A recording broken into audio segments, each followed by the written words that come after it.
it's a pleasure to speak in this debate today and express my full support for this bill.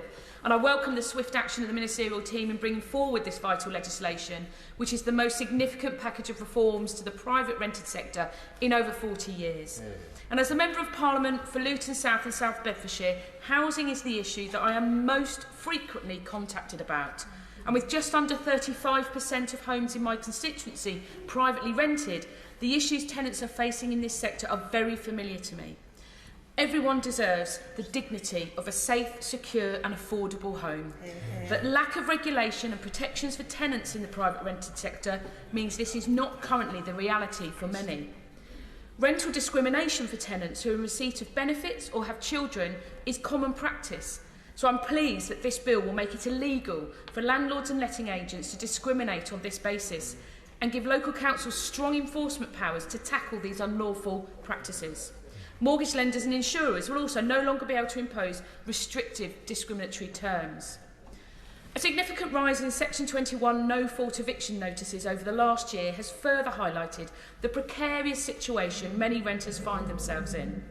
Data from the Ministry of Justice indicates that as of June this year, there have been 176 repossessions in Luton due to Section 21 notices, compared to 112 in 2023.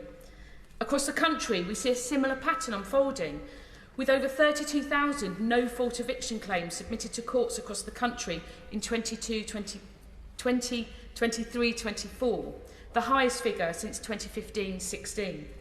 And these figures highlight just how stark the situation is, so I'm pleased Labour are committed to abolishing Section 21's once and for all. This legislation will also empower private rented tenants to challenge unreasonable rent increases, preventing unscrupulous landlords using rent increases as a backdoor means of eviction. I'm also pleased to see many of the other measures set out, including ensuring that there is a legal standard set out for property conditions. As it stands currently, 45% of private renters in England are experiencing damp, mould or excessive cold in their home. And this is completely unacceptable. And I'm glad that the extension of Awaab's law will set clear legal expectations about the timeframes within which landlords in the private rented sector must take action to make homes safe where they contain serious hazards. And this goes hand in hand with the creation of a new private rented sector database, which private landlords will be required to join, giving tenants, landlords and local authorities access to key information and giving power to councils to target enforcement where it is most needed. I know that many councils across the country have faced significant budget cuts, with my own council in Luton having £170 million of funding stripped since 2010. This can constrain their ability to check properties proactively for non-compliance and places greater reliance on tenants being aware of their rights and reporting problems. Whilst I'm pleased to see plans to tackle these issues, I'd encourage ministers to work in collaboration with local government to ensure the necessary resources are available for councils to carry out this enforcement to effectively protect tenants.